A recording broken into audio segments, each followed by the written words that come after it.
以為一支咳水搞掂晒，小心越食越咳。有冇試過食完咳藥，好似咳得仲犀利咗？可能係因為你揀錯藥。咳嗽主要分為乾咳同埋痰咳兩種。乾咳通常係冇痰嘅，多數係喉嚨或者氣管受到刺激而引起。用錯化痰藥去處理乾咳，會刺激喉嚨，有可能越食越咳。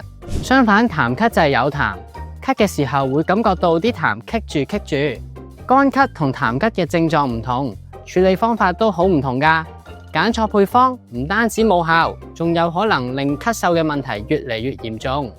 所以一支咳水搞掂晒嘅諗法係唔正確㗎。亂揀全效咳水唔單止可能越食越咳，拖長病情，仲會增加副作用嘅風險。要有效擊退咳嗽，關鍵係對症止咳。對付乾咳，可以選擇含有草本成分、藥屬葵根嘅產品。佢可以喺喉嚨形成保護層，有效保護氣管，減少刺激。而對付痰咳，重點係化解濃痰，將痰液咳清。可以選擇含有 Bromhexin、Guaifenesin 等化痰、去痰成分嘅產品。